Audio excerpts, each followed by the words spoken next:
How did you program your mind this week? Or how are you planning on programming your mind this week? Let me know in the comment section below what you are reading, what you're watching. Just let me know how you plan on programming your mind. This week, I dove back into the Silva Ultramind system for week 2 with Vision Lacani. This is Mindvalley's second most popular quest, and I encourage you to check it out if you're interested. And Mindvalley has a bunch of different quests, not just one. So if you dive into Mindvalley, I'm pretty sure you're going to find something to help you along your path of self-development. Make sure you check that out in the description and comment sections below. Now let's get into it. So before we get started, I'd like to ask you one question.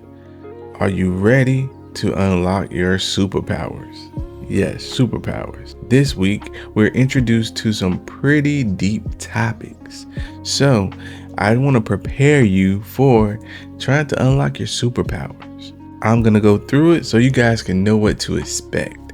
And I'm going to give you guys my honest opinion on each of the lessons. So on day 8 and 9, I kind of grouped these together because one day is just you practicing one of the meditations, and he's asking you to gather up a few materials, a few metals. And on day 9, we're going to project ourselves into these metals.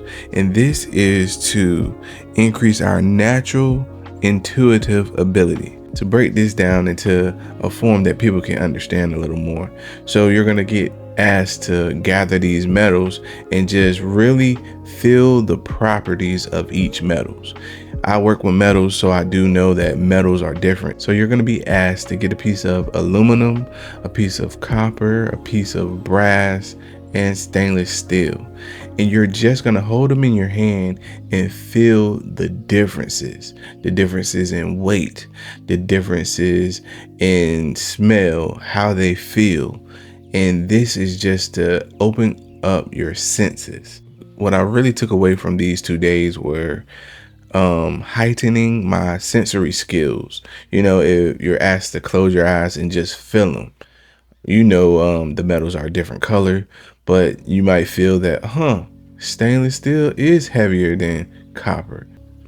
Copper is light.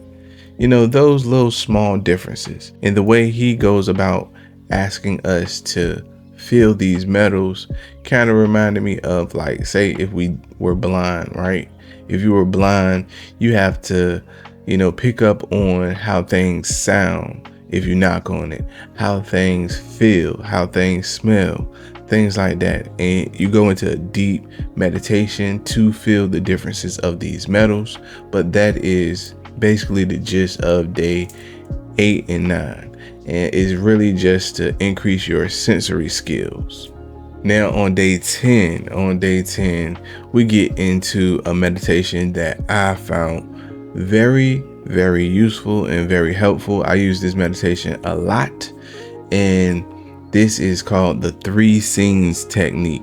So in the 3 scenes technique, you're going to be asked to pull up mental screens. You're going to be asked to think of a problem or something you're trying to figure out, and you're going to pull up scene 1, your current situation. Scene 2, you making some type of effort in the form of an action to correct this problem, whatever problem you have, scene 1, and then think of a way that you can work towards correcting that problem, scene 2. And then in scene 3, you want to see your final result. I really love this meditation. I really loved it. I often use this meditation when I do have a problem, and I have seen results from this meditation. And one of the key takeaways about this meditation and why I think it really works is that you're asked to really think about how to solve the problem. And if you solve the problem, because of course we might not have the answer to the problem, right? Or it wouldn't be a problem, but you're asked to really feel how it would feel to be successful in solving this problem, who it would benefit, and just the end result. and you're taught to see and feel the whole situation. So I think this meditation is really, really powerful. I'm gonna give you guys an example of when I use this technique. So on my job, I was wanting to move up or elevate to something different, right? So I would bring this up in this meditation, and I would see the result, see the possibilities, who it would affect. And slowly but surely, I started to see results from this meditation. And some of the things that I thought about when I was doing it was, okay, if I had, this new position at work, who would it impact? How would my family be impacted? Would I see my kids more? Would I make more money and bring it into the house? Would that benefit them more? Would the people around me be glad that I'm in this position? On day 11, we revisit this powerful 3 scenes technique. And Vision also talks about when to use each of the meditations. Vision also talks about the law of attraction, and he says that it's flawed. It's flawed because a lot of people think that you just have to think about something and you can pull it to you. He brings up the law of resonance. He says the universe doesn't give you what you think about, it gives you who you are, right? So a lot of times people just want to think about something. They think, oh yeah, I want to have this and get this, so I'm just going to think about it. But you have to take actions and be the type of person that you can actually live in those shoes along with attracting that. So basically, he's saying that you have to walk it like you talk it, not just think about, I'm going to be this successful person. You have to actually be and embody a successful person. Like, you can't just say, I'm going to be successful, and you wake up late every day.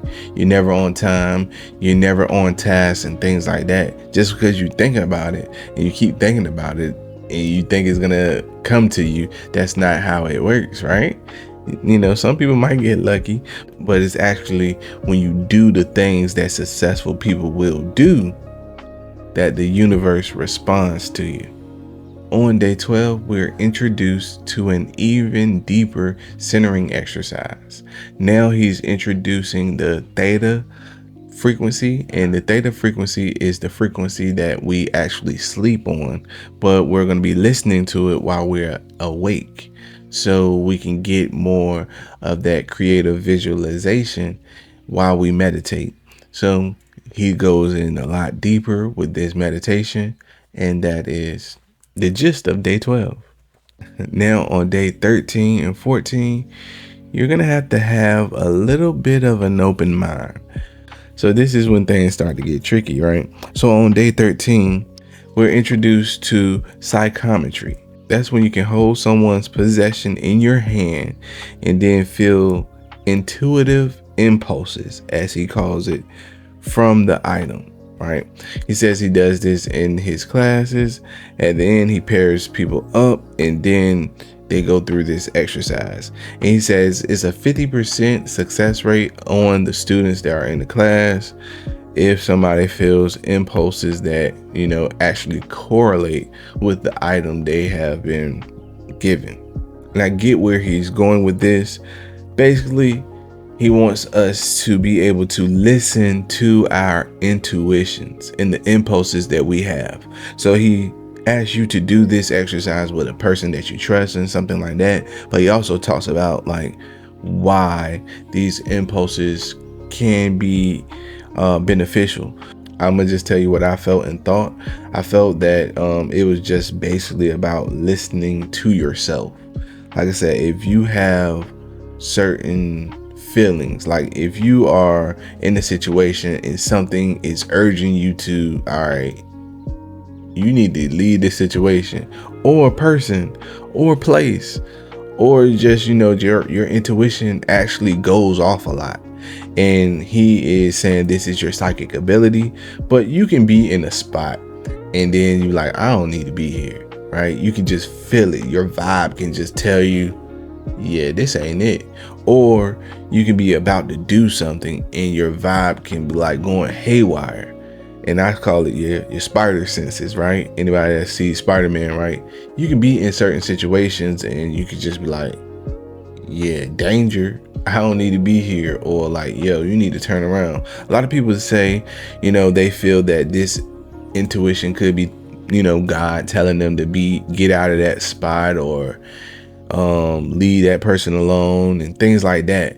But that is, in my opinion, what he is really telling you to do and trying to get you in touch with is your natural intuition. So like he telling people to hold this item. What do you feel? And you're just honest about it. You're going to say what you feel. It could be good, bad. Again, in my perspective, he's just telling you to basically get you to listen to those feelings that you have. And, some people call that psychic abilities and things like that. But I feel like everyone feels feelings when certain things go on. Some people have like super senses and they're like, oh yeah, I don't need to do this.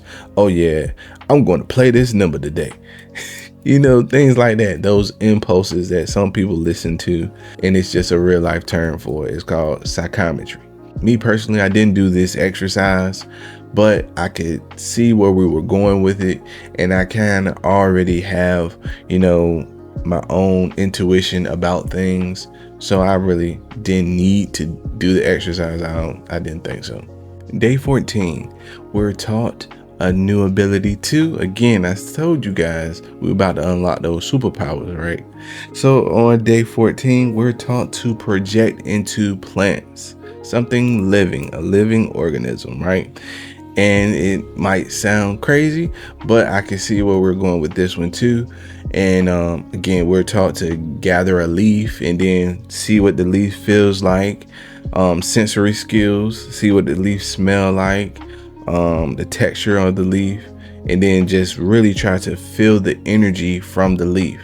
That is simple breakdown on what is happening on this day. And he tells us later on that we're going to be using these skills to go even deeper. And again, I've been through this, so I definitely know that that is a fact. So when we talk about projecting onto things, some people might again get, oh man, here we go with this. This is understanding your mind's full capacity. And vision says we have so many abilities in our mind that we don't really use, and we can heal ourselves through certain things. He brings a lot of scientific research into these lessons. I'm paraphrasing, so I encourage you, if any of this sounds interesting to you, dive into it. But he brings up a study on doctors, for example, how people can have ailments, but the people that actually go through meditation and things like that and actually change their mindset on whatever's going on with their ailment, sometimes, and doctors do it too, they actually have tests like this. Sometimes people start to improve just because they thought in their mind they were going to be healthy. They don't get any medicine, but they just change their mindset and they focus their mind on, whatever that ailment was. And sometimes people get better, So he brings a lot of research like that into these lessons. Me, I'm just, paraphrasing it. But I like this exercise too. I did. And he says, of course, you can use it to heal yourself or boost your own energy. And I gotta tell you about sometimes what I think about when I go through some of these lessons. So I'm a parent, right? So have you ever had a sick child in your arms, right? And you just like, man, all your energy, you just looking at the sick child and you're sad that they're sick and you're just trying to pour your energy into them. Like, I wish I could take your sickness and give it to myself, right? Sometimes, even though you don't have any type of medicine for the child, just you being in contact with that child laying on you, that child just feeling your warmth, can make that child get better, right? How you explain some of that? Yes, it's body temperature and stuff like that, but sometimes I feel like our innate ability, the abilities that we don't really understand or know, it kind of takes over. That's why mothers and fathers love to hold their children when they're hurt. For example, if a child gets hurt, you can just hug them sometimes and they'll feel better, right? And even in the smaller stages, the doctor recommends you to put the child on your chest and things like that. No medication needed, nothing like that. It's just natural energies that are in the mix right there, right? I know I'm not an expert, of course, I'm not an expert, but this is the thought process that comes to mind when I hear some of these lessons that we go through. It gets deeper, but you got to keep an open mind. If you already went down this quest, I'm pretty sure your mind is already open. Vision does a great job of breaking it down. I'm just giving you my spin on it and how I felt when I was going through some of these lessons. So that's week 2, right? Week 3 and 4, I'm telling you, it gets deeper.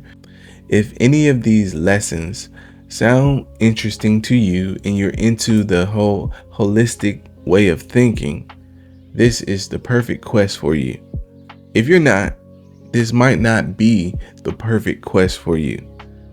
Me, I learned a lot from this quest, and I am happily going through it again so I can reinforce what I did learn the first time around. The first time I went through the whole quest was, again, 2 years ago. Now I go through certain meditations that I pulled from this quest that really helped me out, and I usually use those on a consistent basis. Also, keep in mind that Mindvalley has a slew of different quests, so it's something for everyone. So again, I encourage you to check out Mindvalley. Check it out in the description and comment section of this video, and I hope you come back next week to check me out. I appreciate you sticking with me. See you next week. Peace.